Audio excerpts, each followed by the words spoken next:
बड़े ही बेसब्री से आपको अपने जिस महबूब नेता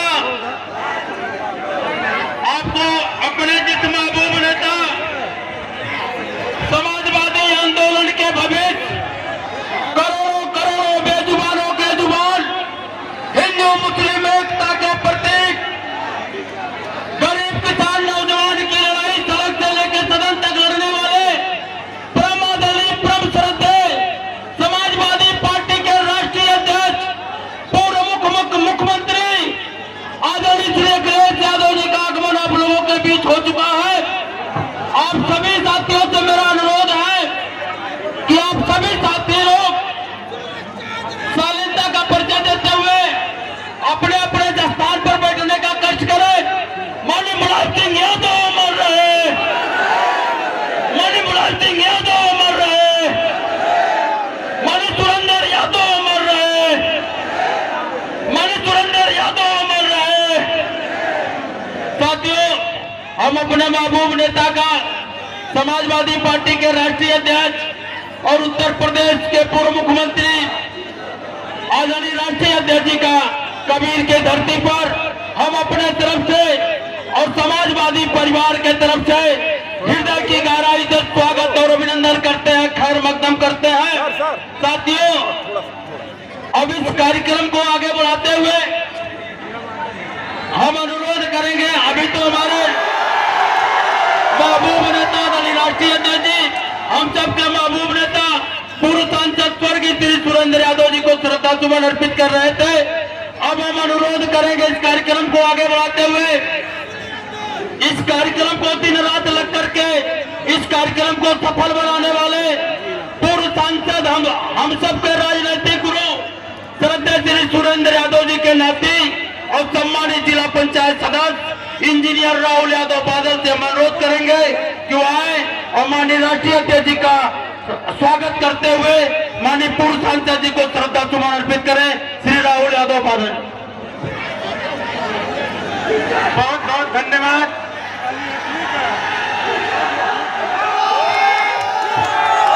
बहुत बहुत धन्यवाद आदरणीय संचालक महोदय। आज हमारे श्रद्धेय नाना जी जो संत कबीर नगर लोकसभा क्षेत्र के पूर्व सांसद रहे स्वर्गीय सुरेंद्र यादव जी की दूसरी पुण्यतिथि के अवसर पर मेरे परिवार के हम जैसे नौजवान गरीब कार्यकर्ता सामान्य कार्यकर्ता के आह्वान पर उत्तर प्रदेश की राजनीति के ध्रुव तारे हम लोगों के नेता उत्तर प्रदेश के पूर्व मुख्यमंत्री और समाजवादी पार्टी के राष्ट्रीय अध्यक्ष माननीय अखिलेश यादव जी का मैं इस सम्मानित मंच पर हृदय की गहराइयों से हार्दिक स्वागत एवं अभिनंदन करता हूं।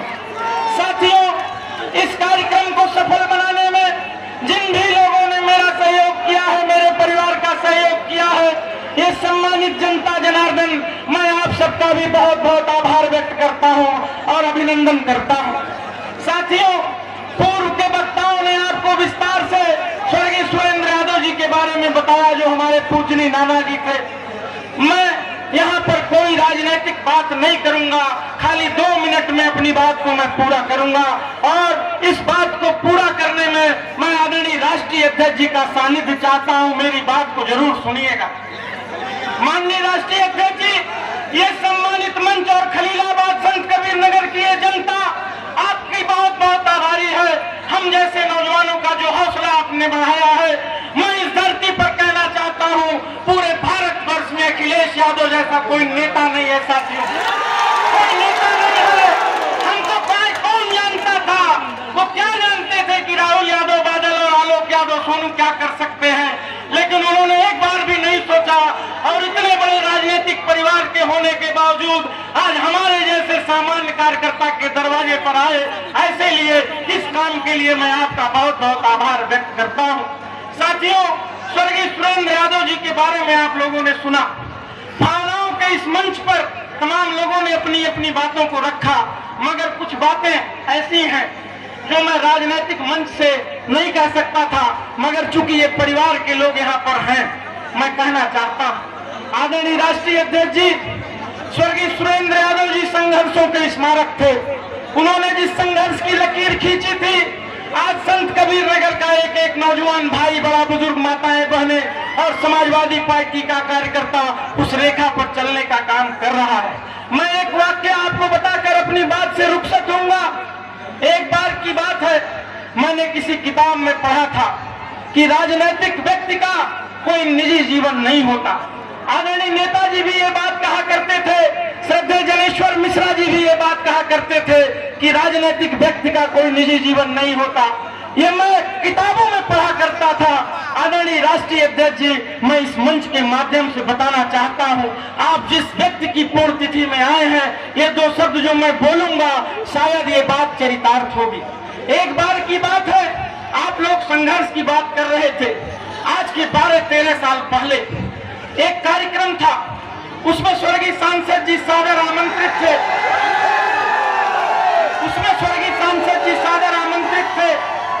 और हमारी नानी जी जो स्वर्गीय सांसद जी की पत्नी थी, उनका जीवन और मरण का समय चल रहा था। मैं भावनाओं के इस मंच पर कुछ भावनाएं आपसे बताना चाहता हूं। 2 लाइन की बात है। जीवन और मरण का समय चल रहा था। डॉक्टर ने कह दिया कि ऐसा है सांसद जी, आपकी पत्नी 2 घंटे, 4 घंटे, 6 घंटे की मेहमान है और अब आप इनकी सेवा करिए। हम लोग, हमारा पूरा परिवार 12 साल पहले हम लोग उनकी सेवा में लग गए और उनके एक मित्र थे और वो मित्र, उन्होंने कहा कि सांसद जी, मेरे लड़की की तिलक है और अगर आप नहीं चलेंगे तो मेरा सम्मान घट जाएगा, एक कार्यकर्ता का सम्मान घट जाएगा। मैं बता रहा हूं आपसे, मृत्यु शैया पर छोड़कर उन्होंने हम लोगों से कहा कि तुम अपनी नानी की सेवा करना। आलोक यादव जी से कहा अपनी माँ की सेवा करना और वो कौड़ी राम चले गए तिलक चढ़ाने के लिए। मैं आदरणीय अध्यक्ष जी आपसे बताना चाहता हूँ, कोई राजनीतिक बात नहीं करूंगा। तिलक चढ़ रही थी और तभी उसी समय सांसद जी को फोन गया कि सांसद जी, आपकी पत्नी का देहांत हो गया, आप कहां पर हैं? मैं आपसे बता रहा हूं, तिलक चढ़ाते वक्त जबकि उनको पता था कि मेरी पत्नी 2 घंटे 3 घंटे की मेहमान है, वो तिलक चढ़ाने चले गए लेकिन अपनी पत्नी को नहीं देखा। और जब वापस आए तो हमारा पूरा परिवार रो रहा था। उन्होंने हम लोगों को संवेदना व्यक्त की, बहुत दुखी थे। हमको उन पे हमको बहुत दुख हुआ कि वो क्यों नहीं आए और वो क्यों हम लोगों को छोड़कर चले गए। तो उस समय मैंने जब उनसे सवाल पूछा कि आप बताइए, ये कौन सी राजनीति है कि अपने परिवार को छोड़कर आप तिलक में चले गए, सामाजिक कार्यक्रम में चले गए? तो उन्होंने कहा, मैं अगर झूठ बोलूं तो ईश्वर मुझे आज मार दे। उन्होंने कहा, देखो बेटा, राजनीतिक जीवन में नेता का कोई निजी जीवन नहीं होता। वो कोई कभी भी मुझे बुला लेगा तो मैं अपने घर परिवार को छोड़कर उसके बीच में जाऊंगा, उसके सम्मान को बढ़ाने का काम करूंगा। ऐसा वाकया मेरे साथ घटा है, मेरे परिवार के साथ घटा। मैं इस मंच के माध्यम से आपसे कहना चाहता हूँ, ये कोई सांसद जी तो अब नहीं आएंगे, अब तो न वो लोकसभा लड़ेंगे न विधानसभा लड़ेंगे, वो तो दिवंगत हो गए। आदरणीय अध्यक्ष जी, अभी कुछ दिन पहले मैंने देखा आप दिल्ली में राष्ट्रपति जी ने स्वर्गीय नेताजी को पद्म विभूषण दिया। मुझे बहुत खुशी हुई, मुझे नहीं बल्कि पूरे देश में नेताजी को मानने वाले लोगों को बहुत खुशी हुई, मुझे भी बहुत खुशी हुई।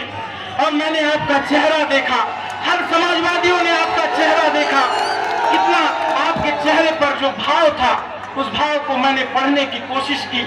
मैं आपसे कहना चाहता हूँ, आज उसी भाव से मेरी तरफ देखिए।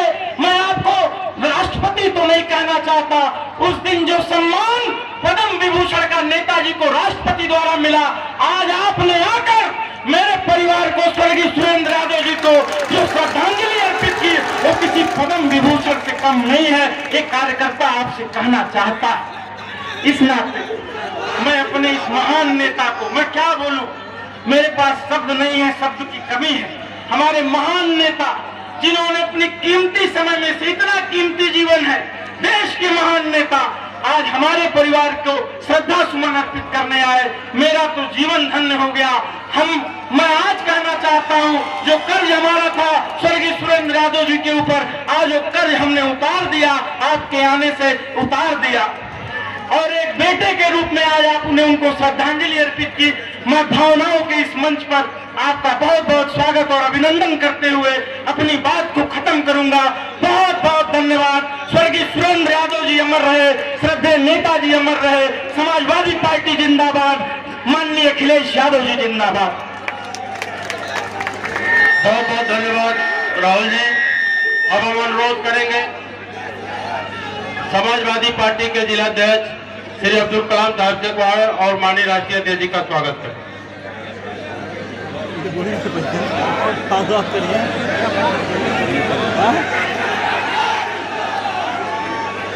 हिंदू मुस्लिम एकता के प्रतीक गंगा यमुनी की तहजीब नौजवानों के ही नहीं पूरे हिंदुस्तान के गरीब बुनकर नौजवान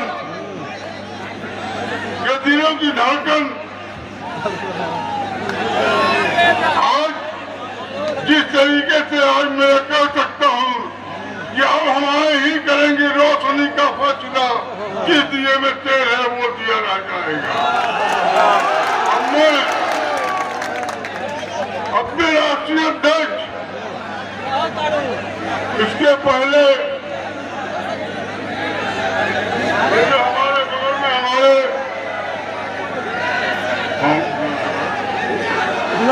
तिवारी जी को मैं निवेदन करूंगा कि 2 मिनट में आकर के माननीय राष्ट्रीय अध्यक्ष का स्वागत करने का करें।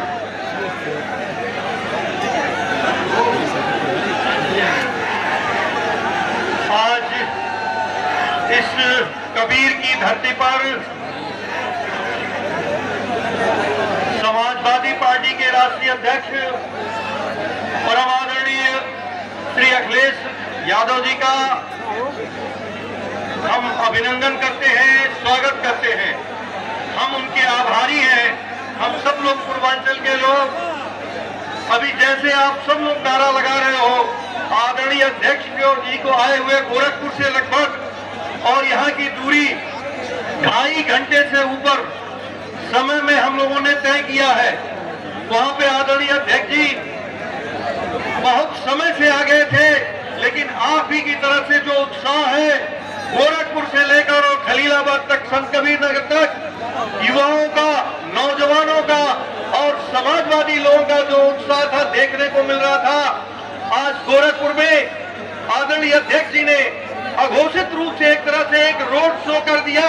एयरपोर्ट से लेकर और सहजनवा तक लगातार नौजवानों की कतारें लगी रही, आपका स्वागत होता रहा, आपके ऊपर फूल और मालाएं बरसाती रही। हम और आप तो रोज बात करते हैं, आदरणीय अध्यक्ष जी को कई कार्यक्रमों में जाना है। आपकी चिंता का विषय है कि यहाँ से आप देवरिया जाएंगे, उसके बाद देवरिया में भी कई कार्यक्रम को अटेंड करना है, उसके बाद पूरा गोरखपुर आना है, वहाँ पे भी पत्रकार वार्ता है, उसके बाद फिर आपको जाना है। तो हम सब लोग बाद में बात करेंगे। पुनः हम आदरणीय अध्यक्ष जी का संत कबीर नगर की इस धरती पर स्वागत करते हैं, अभिनंदन करते हैं और आप सब लोगों से इस बात का निवेदन करते हैं कि आदरणीय अध्यक्ष जी जो इस पूर्व सांसद स्वर्गीय सुरेंद्र यादव जी की जो द्वितीय पुण्यतिथि पर आए हैं, तो निश्चित रूप से इनका स्नेह हम सब पूर्वांचल वासियों को मिला है और आगे भी हमारा इनका स्नेह मिलता रहेगा। पुनः इनके स्वागत के साथ मैं अपनी वाणी को विराम देता हूं। जय हिंद, जय भारत, जय समाजवाद। अब मैं अपने नेता पूर्व सांसद स्वर्गीय सुरेंद्र यादव के हृदय के टुकड़े सोनू यादव को कहूँगा 2 मिनट में आकर के स्वागत करने का काम करें। आज खलीलाबाद जूनियर हाई स्कूल के प्रांगण में हमारे पिता और इस क्षेत्र से सांसद रहे जननेता, जो हमारे नेता ने कीमती समय निकाल के एक छोटे से आग्रह पत्र लेके मैं 20 दिन पहले गया, तो हमारे राष्ट्रीय नेता ने कहा कि मैं पूर्व सांसद सुरेंद्र यादव जी के पूर्व तिथि में जरूर आएंगे, आप जाइए।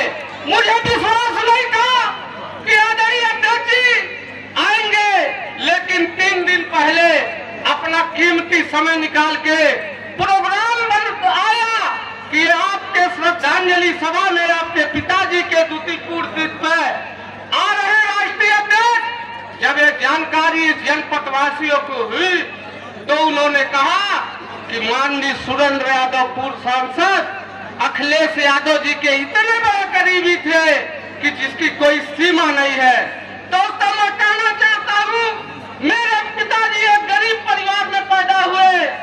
आदरणीय चौधरी चरण सिंह दिवंगत नेता, सपा संरक्षक आदरणीय मुलायम सिंह यादव से प्रेरित होकर 70 के दशक में राजनीति की शुरुआत की और नेताजी ने लोकदल के टिकट पर मेहदावल विधानसभा में टिकट लड़ाया चुनाव।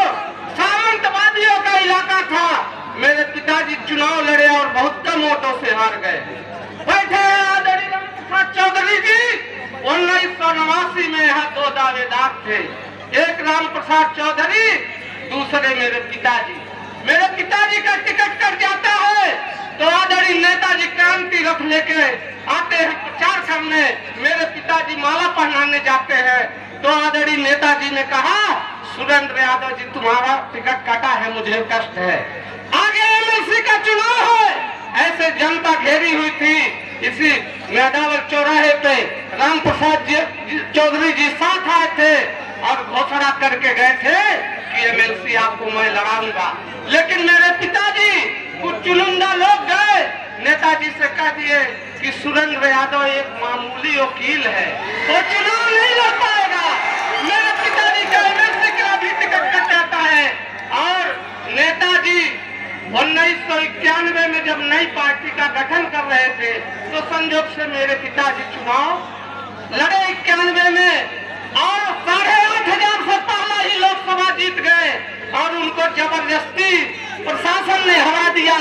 तो मेरे पिताजी सबसे पहले नेताजी के पास गए और नेताजी सजपा बनाए थे। मेरे पिताजी जनता दल के टिकट पर गए थे तो उन्होंने कहा, सुरेंद्र जी मुझसे गलतफहमी हो गई, आपका टिकट मैंने काटा।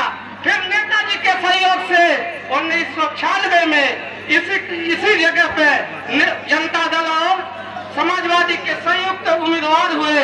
52,000 मतों से चुनाव जीते। नेताजी ने पैसा भी दिया पिताजी को लड़ने के लिए, लेकिन राजनीति की ऐसी परिस्थितियां आई कि मेरे पिताजी के हाथ से बागडोर दूसरे के हाथ में दे दी गई। अभी मैं बताता हूँ, मेरे पिताजी 6 महीना पहले एक्सपायर हुए थे। मैं यहाँ से चुनाव लड़ता था और तैयारी किया था, लेकिन मेरे नेता किसी कारणवश मेरा टिकट काट दिए। जय चौबे जी भारतीय जनता पार्टी से आए थे, उनको टिकट दिए, हम उनके सम्मान में उनका प्रचार किए, लेकिन मैं बगावत करके अपने नेता के खिलाफ नहीं किया। और लोग क्या कहते मेरे पिताजी मर गए हैं, मैं अखिलेश यादव जी राष्ट्रीय अध्यक्ष और समाजवादी पार्टी को कमजोर करता, लेकिन मुझे गम नहीं है। एक बार नहीं 10 बार मेरा टिकट काट दें, मैं और राहुल आजीवन समाजवादी पार्टी और माननीय अध्यक्ष जी के साथ रहूंगा। इसी के साथ मैं अपनी बात खत्म करता हूँ। मैं आभारी हूँ राष्ट्रीय अध्यक्ष जी का। जय हिंद, जय भारत, जय समाजवाद।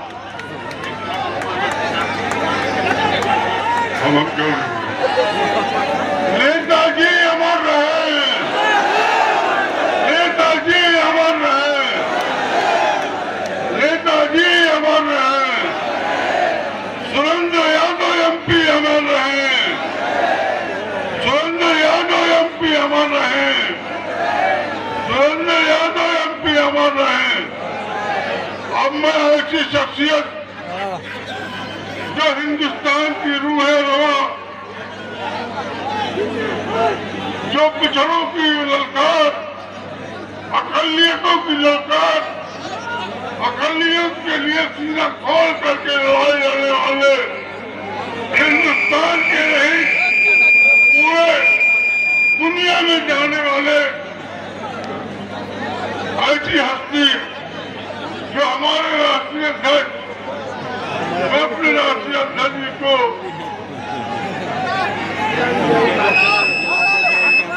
अदब के साथ बोलने दें, आप आकर के अपनी भावनाओं से हम अवगत कराएं। जय हिंद, जय समाजवाद।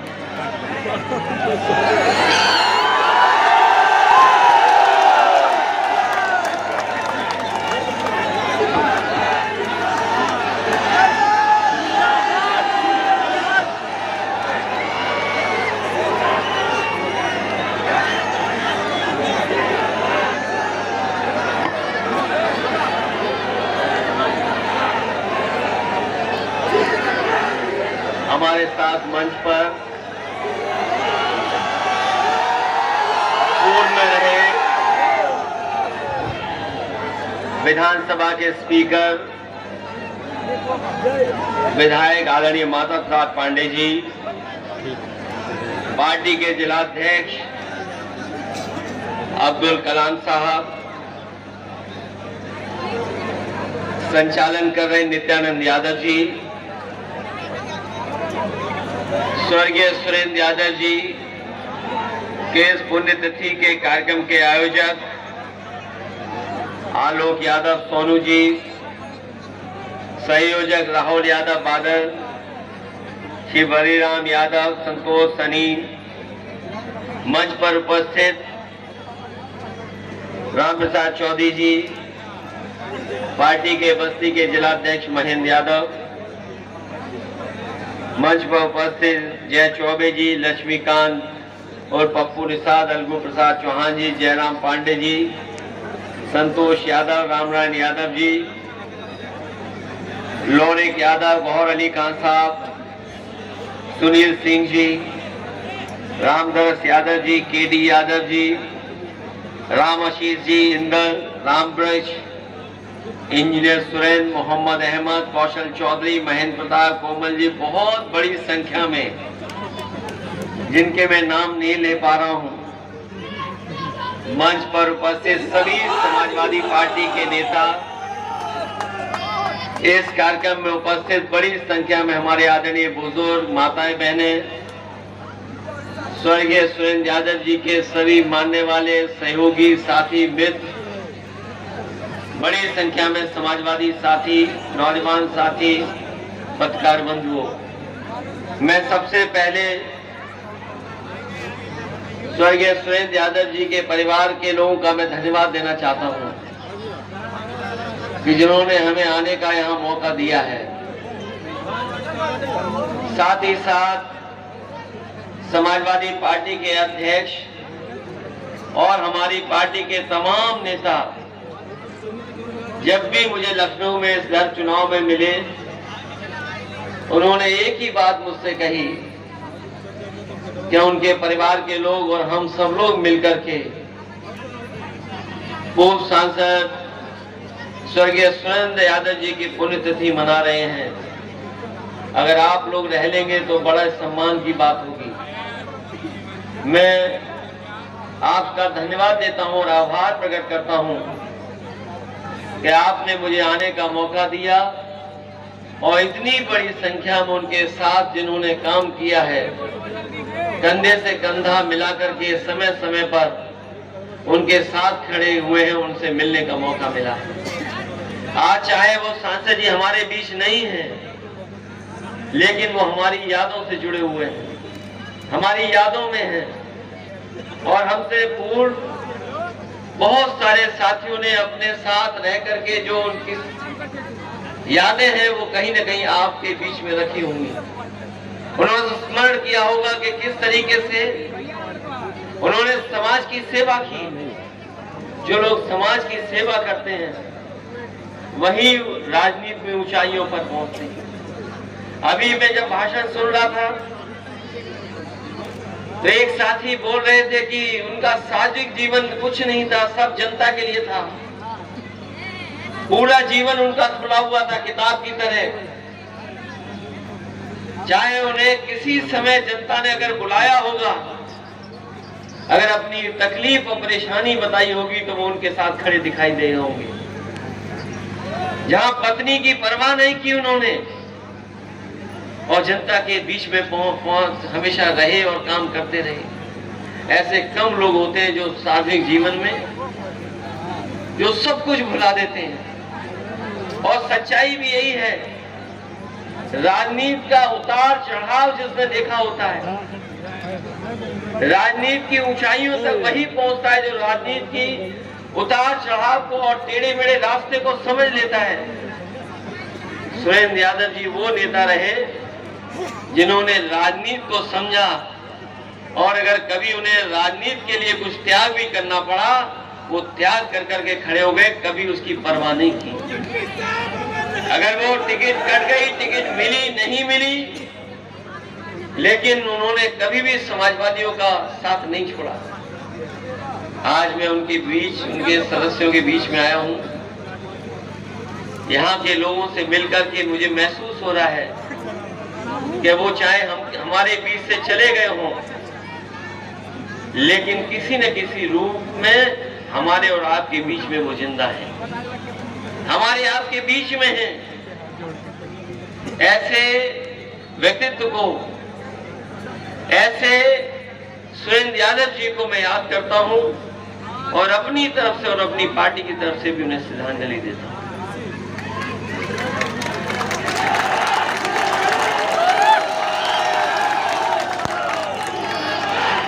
मैं जब भी सुरेंद्र यादव जी से मिला, उनकी बातचीत और उनके व्यवहार में मैंने हमेशा सरलता पाई। मैं लखनऊ में कई बार उनसे मुलाकात किया हूं, अक्सर भीड़ हो जाती थी, लेकिन कभी भी उन्होंने भीड़ के बीच से निकलने का काम नहीं किया। वो दूर से खड़े होकर के ही कभी कभार अपना संदेश दे देते थे, और जब मैं उन्हें देखता था कि वो दूर खड़े हैं, तो मैं तुरंत बुला करके उनसे मिला करता था।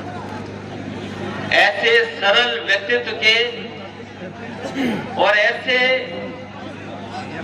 जोड़ के रखा हो लोगों को, ऐसे कम ही लोग होते हैं। और आज राजनीति में सबसे जरूरी यही है कि हम अपने व्यवहार से, अपनी भाषा से, अपनी सरलता से लोगों को जोड़ें।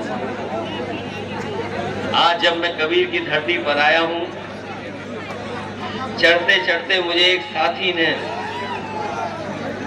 कबीर की दोहे की लाइनें दे दी। जैसे ही मैं मंच पर आया, उन्होंने मुझे कबीर की 2 लाइनें दे दी, और वो 2 लाइनें ऐसी दी उन्होंने जो कभी हम लोगों ने बचपन में पढ़ा था और बचपन में सीखा था। उस समय जो बचपन में सीखा वो आज भी याद है,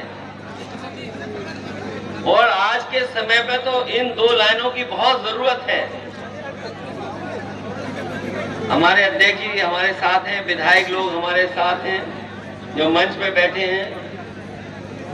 यहाँ जनता कभी कभी YouTube पर, कभी कभी चैनल से भी देख लेती होगी। वो जो 2 लाइनें हमें दी लिख करके, आज उनकी सबसे ज्यादा जरूरत है। ऐसी वाणी बोलिए मन का आपा खोए, और उनको शीतल करे आपो शीतल होए। इन दोहों की इतनी जरूरत है आज।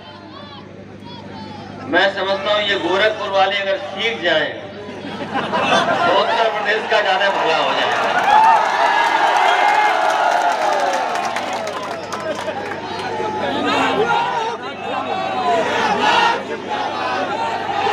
ये जो गोरखपुर वाले हैं, मुझे जानकारी मिली वो गोरखपुर में आज नहीं है।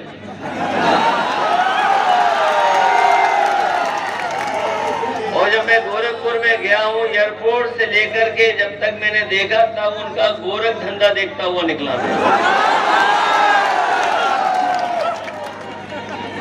और मैं एक गोरख धंधे का एक उदाहरण दे सकता हूँ।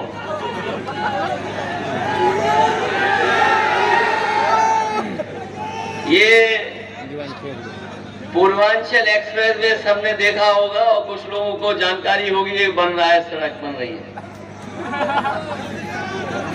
और उसी पूर्वांचल से जो कभी समाजवादियों ने उसका नाम रखा था समाजवादी पूर्वांचल एक्सप्रेस वे, वो आज पूर्वांचल एक्सप्रेस वे है, वो आजमगढ़ से संत कबीर नगर को जोड़ते हुए गोरखपुर जा रहा है। जाने कब बन करके तैयार होगा जब हम लोग उस पर चलकर पाएंगे। पता नहीं कहां से लेकर के जा रहे हैं।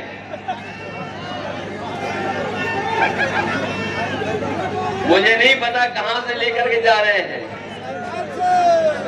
लेकिन कागजों में तो यही बताया कि पूर्वांचल एक्सप्रेसवे से संत कबीर नगर को जोड़ते हुए गोरखपुर को जोड़ेंगे। और कभी आपने सोचा है कि 90 किलोमीटर की सड़क की लागत क्या होगी? यही मुख्यमंत्री जब कभी आगरा लखनऊ पे भाषण बोलते थे, देते थे, तो ये कहते थे न जाने क्या क्या हुआ है उसमें। अभी जब मैं लखनऊ से चला तो मैंने कहा मैं गोरखपुर जा रहा हूं, जरा हिसाब किताब देख लें, गोरखपुर वाली जो सड़क बननी थी वो क्या कीमत की है।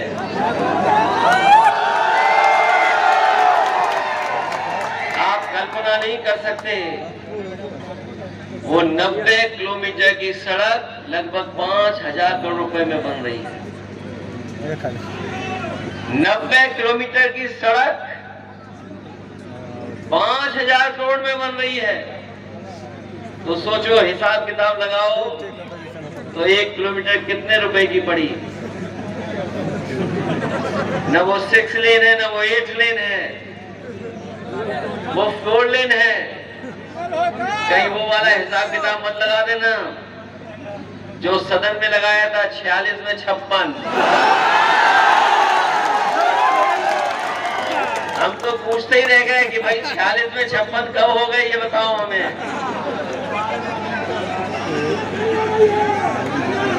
पता नहीं कहां पर उन्होंने पढ़ाई की होगी। और इस समय तो अगर डिग्री पे किसी की बात कर लो तो पता नहीं कहां से बात कहां तक पहुंच जाती है। 46 में 56। और हम लोग खड़े होकर के पूछा, अगर ये बात अगर आपकी सही है तो बताओ वो कागज कहां है 46 से 56 वाला।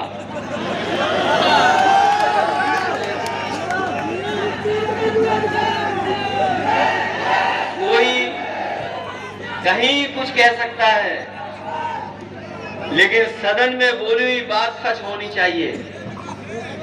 अध्यक्ष जी यहाँ पर हैं, यहाँ भी थे सदन में। हमारे मुख्यमंत्री जी ने कहा कि जो पुरानी सरकार थी उसमें 46 में 56 भर्ती हो जाते थे और एक ही जाति के हो जाते थे। मैंने तब भी सूची मांगी थी और आज भी सूची मांग रहा हूं कि बताओ वो 46 में 56 वाली सूची कहां है, लेकिन आज भी जवाब नहीं दे पाए हैं। इसलिए मैं आपसे कहना चाहता हूं, पिछला चुनाव तो हम लोगों ने बहुत अच्छा लड़ा। ऐसा चुनाव लड़ा, पूरा देश देख रहा था कि इसमें समाजवादी पार्टी की सरकार बनने जा रही है।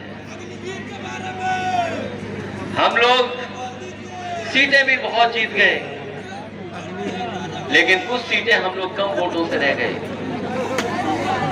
वो आखिरी वक्त पर जो इंतजाम होता है वो शायद हम लोग इंतजाम नहीं कर पाए, और उसका परिणाम ये हुआ कि हमारी सरकार बनते बनते रह गई।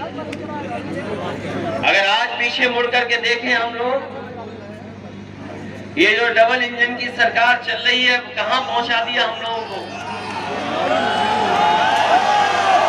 जो लोग अखबार पढ़ते होंगे, जिन्होंने बजट पढ़ा होगा, इस बजट में कहा भारतीय जनता पार्टी के मुख्यमंत्री, उन्होंने कहा कि हमने रोजगार इतने दे दिए हैं कि अब बेरोजगारी खत्म हो गई है, उत्तर प्रदेश में बेरोजगारी नहीं है। और उन्होंने जो आंकड़ा दिया बजट में और अपने भाषण में कहा, उन्होंने कहा कि 100 में केवल 4 बेरोजगार हैं। बताओ, हमारे मुख्यमंत्री जी कह रहे 100 में केवल 4 बेरोजगार हैं। बताओ कौन मानेगा इस बात को। यादव की जनसभा ये सदन में कहा उन्होंने कि 100 में 4 है केवल बेरोजगार। केवल यही नहीं कहा और कहा कि उत्तर प्रदेश की अर्थव्यवस्था हम $1 ट्रिलियन इकोनॉमी बना देंगे, $1 ट्रिलियन। उन्होंने 1 ट्रिलियन इसलिए बोला कि हमारा गरीब समझ ही नहीं पाएगा है क्या 1 ट्रिलियन। अरे संत कबीरदेव के लोगों बताओ, हम लोग तो थोड़ा दूर हैं।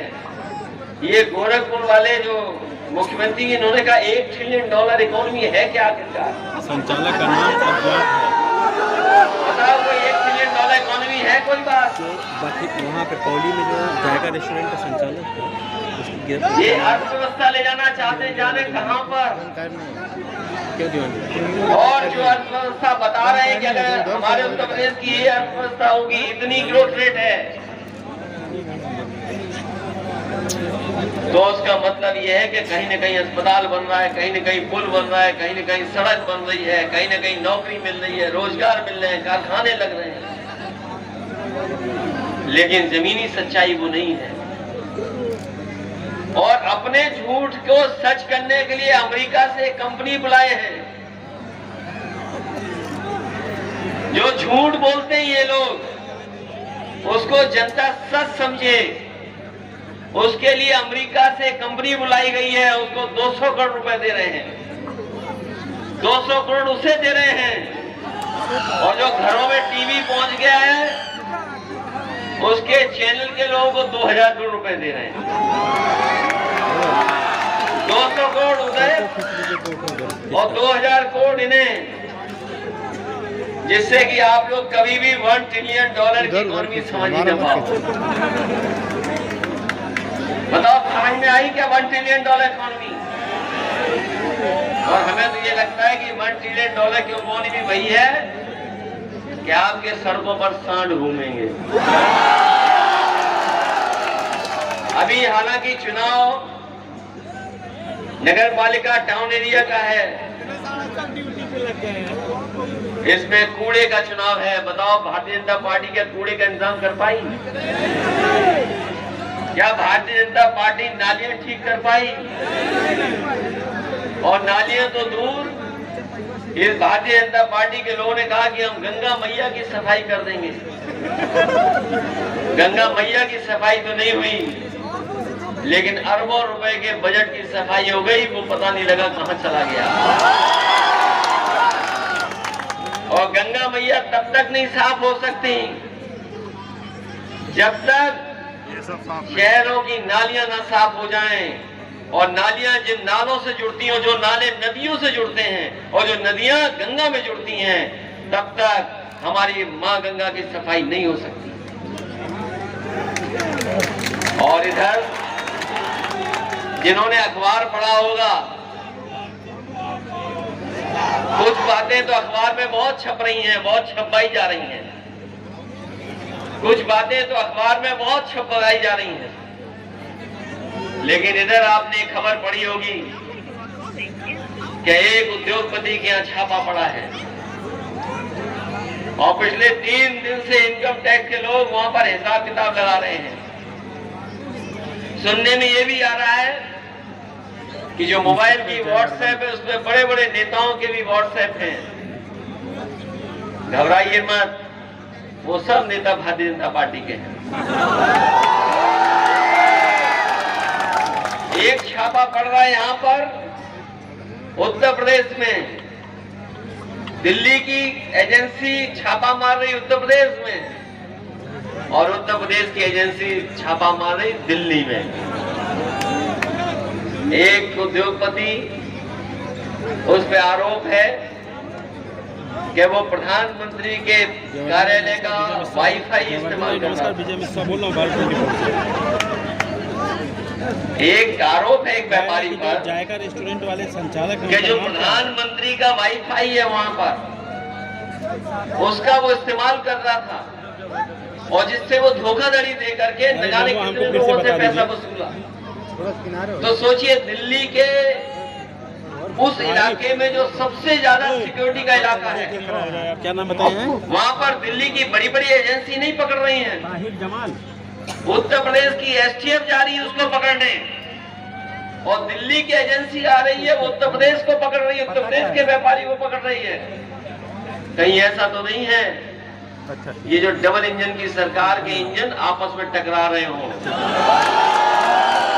और उसी का परिणाम ये है कि दिल्ली वाले लखनऊ में छापा मार रहे हैं और लखनऊ वाले दिल्ली में छापा मार रहे हैं। अखबार पढ़ के आपको जानकारी हो जाएगी। इसलिए इस मौके पर जहां उत्तर प्रदेश में महंगाई चरम सीमा पर है, याद कीजिए इन्होंने महंगाई को कम करने का वादा किया था। पुत्र जमालुद्दीन आज महंगाई का हिसाब किताब लगाओ, कहां महंगाई पहुंच गई है। निवासी जो सिलेंडर आपका सस्ता मिलता था, बताओ सिलेंडर कहां पहुंच गया। पेट्रोल डीजल कहां पहुंच गया। और आपके बिजली का बिल कितना देना पड़ रहा आपको। ये सही है किसानों का गेहूं धान खरीदा गया थोड़ा बहुत, लेकिन जो आटा बनाते हैं उन्हें मुनाफा ज्यादा कमाने का मौका मिल रहा है। आपका गेहूं का मुनाफा जितना मिलना चाहिए नहीं दे पाई सरकार। कुछ लोगों को खरीदवा दिया पूरा उत्तर प्रदेश का गेहूं, और जब वो गेहूं आटा बन करके पैक होकर के आएगा तो कल्पना नहीं कर सकते वो मुनाफा कितना कमा रहे होंगे। बताओ महंगाई चरम सीमा पर है कि नहीं है, बेरोजगारी चरम सीमा पर है कि नहीं है। और सरकार में बैठे लोग इतनी लूट और भ्रष्टाचार कर रहे हैं जिसकी आप और हम लोग कल्पना नहीं कर सकते। पूरा बजट जाने कहां चला गया, बजट जाने कहां चला गया। जो बजट गरीबों के लिए खर्च होना चाहिए था वो पता नहीं कहां लेके जा रहे हैं। और गरीबों को सपना दिखाने के लिए क्या कह रहे हैं, इन्वेस्टमेंट मीट होगी। बड़े बड़े आयोजन किए इन्वेस्टमेंट मीट के, बड़े बड़े उद्योगपति बुलाए गए और उद्योगपतियों पे दबाव बना करके एमओयू साइन हो गए। और सरकार दावा कर रही है कि 35 लाख करोड़ रुपए उत्तर प्रदेश में आने वाले हैं।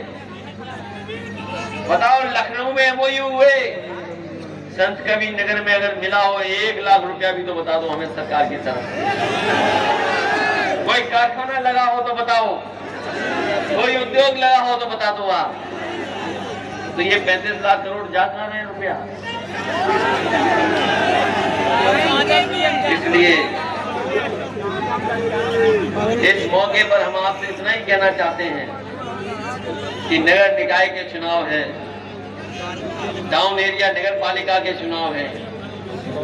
हम आपसे अपील भी करने आए हैं, जहां हम सुरेंद्र यादव जी को याद कर रहे हैं, वहीं हम ये भी कहना चाहते हैं आपसे कि पूरी पार्टी चुनाव लड़ रही है। इसलिए इस नगर निकाय के चुनाव में हमारी मदद करना। और सच्चाई तो ये है, ये वही जगह है जहां पर एक बार प्रधानमंत्री जी आए थे और कह के गए थे कि गोरखनाथ जी, गुरु नानक जी और कबीरदास एक साथ मिलकर के बात कर रहे थे। अगर प्रधानमंत्री बड़ी गलती कर सकते हैं तो छोटी मोटी गलती तो हमने भी कर दी यहाँ पर।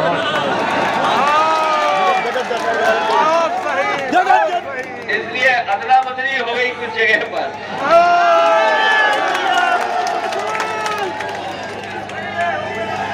इसलिए मैं आपसे कहूंगा, कई बार कुछ सूचना ऐसी मिल जाती है, कुछ वैसी मिल जाती है। हम पे कोई एजेंसी तो है नहीं कि हम जांच पड़ताल कैसे कराएं। इसलिए समाजवादी पार्टी हमारे संगठन ने जो तय किया है,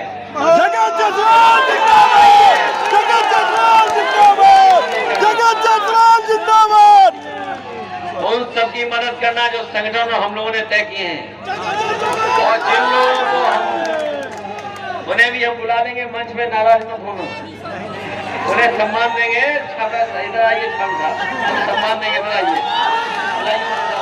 जगत जसराज जिंदाबाद, जगत जसराज जिंदाबाद, जगत जसराज जिंदाबाद। दूर दूर से कार्यकर्ता आए हैं, पूरे जिले के कार्यकर्ता नेता हमें दिखाई दे रहे हैं। हम आपको धन्यवाद देना चाहते हैं, आभार प्रकट करना चाहते हैं और स्वर्गीय सुरेंद्र यादव जी के परिवार के लोगों का विशेष आभारी हैं, जिन्होंने हमें आने का मौका दिया। जहां हम उन्हें याद कर रहे हैं, वहीं हम लोगों को ये भी तय करना है कि आगे की लड़ाई हमारी बहुत बड़ी है, बहुत लंबी लड़ाई है, क्योंकि भारतीय जनता पार्टी के लोग जिस तरह से राजनीति करना चाहते हैं, नफरत में झोंक करके, और कुछ ऐसी घटनाएं हैं, कुछ ऐसे फैसले हैं सरकार के, जिन पर न केवल हम लोग उंगली उठा रहे हैं, पूरा देश और दुनिया ने जो चीज देखी है उत्तर प्रदेश में हुई है, उस पर उंगली खड़ी होती है, उंगली उठती है। ये वो लोग हैं सरकार में जो ना कानून मान रहे हैं, ना संविधान मान रहे हैं। कोई बात नहीं, किसी को चोट नहीं लगेगी, ये समाजवादी मंच है।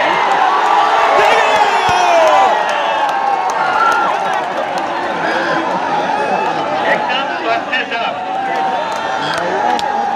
जगह जायसवाल जिंदाबाद। अब सोचिए, विपक्ष में हमारी इतनी ताकत देखिए।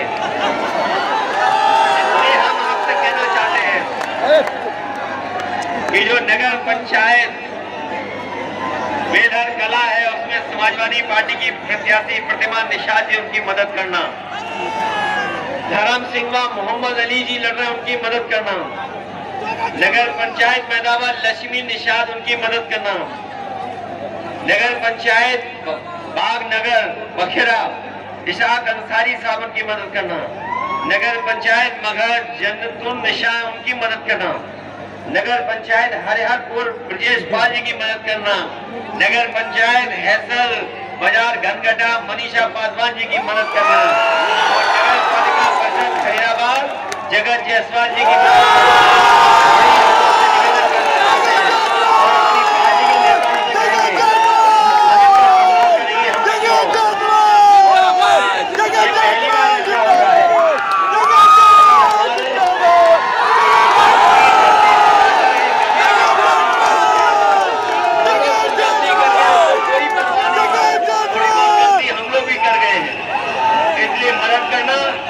प्रत्याशी को जिताना समाजवादी पार्टी का जाए। मैं इस मौके पर आभार प्रकट करता हुआ, धन्यवाद देता हुआ यही कहूंगा कि आने वाले समय में बहुत बड़ी चुनौती है, बहुत बड़ी लड़ाई है। भारतीय जनता पार्टी कभी नहीं चाहेगी कि बुनियादी सवालों पर बहस हो, महंगाई पर बहस हो, बेरोजगारी पर बहस हो, और जिस तरीके से अन्याय हो रहा है उस पर बहस हो। भारतीय जनता पार्टी कभी नहीं चाहती। और जो लोग 4656 बोल रहे हैं, मैं उनसे कहना चाहता हूँ, जब तक जाति जनगणना नहीं होगी, तब तक सबका साथ, सबका विकास संभव नहीं है। और मैंने कई मौकों पर कहा, जब जाति जनगणना हो जाएगी तो सबका साथ, सबका विकास भी होगा, और राम राज्य भी आएगा, और खुशहाली भी आएगी। अगर समाज में और देश में खुशहाली का रास्ता कोई दिखा सकता है तो वो जाति जनगणना दिखा सकती है। उम्मीद है कि आने वाले समय में हम लोग उस दिशा में काम करेंगे। और जिस तरीके से हमारा समाज भाईचारे के साथ आगे बढ़ा है, गंगा जमुनी तहजीब को साथ लेकर के आगे बढ़ा है, उसी तरीके से हम मिलजुल करके रह करके इस समाज को, देश को मजबूत बनाने का काम करेंगे। इन्हीं शब्दों से के साथ मैं आप सबका बहुत बहुत धन्यवाद।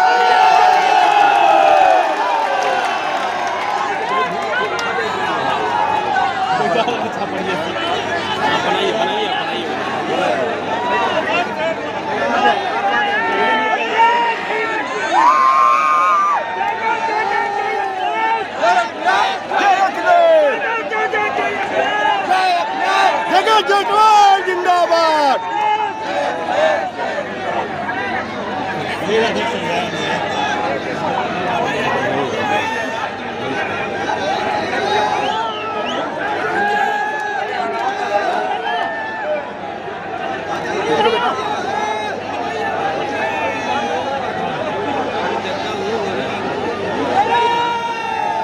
अखिलेश यादव जिंदाबाद।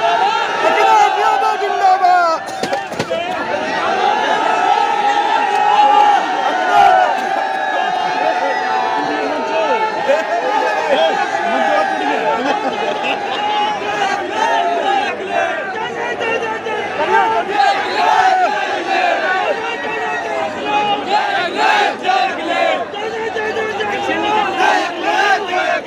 हेलो, साउंड सिस्टम से आगे जाइए, नहीं तो ये भी फाल्ट हो जाएगा। अभी मंच में गिरा थे। साउंड सिस्टम से आगे जाइए ना, तो ये भी बंद हो जाएगा। अभी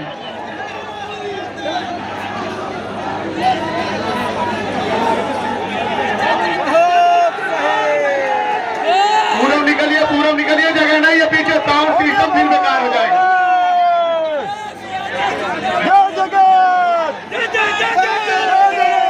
हेलो, जय जवान अखिलेश यादव, जय जवान अखिलेश यादव, जय जवान अखिलेश यादव, यादव अमर रहे। बाबा बाबा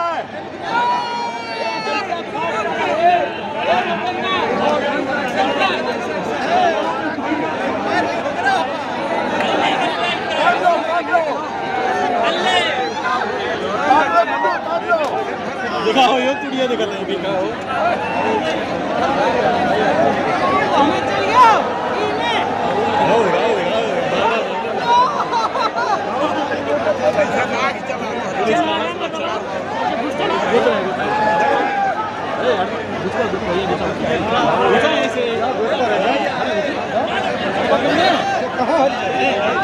दिखाओ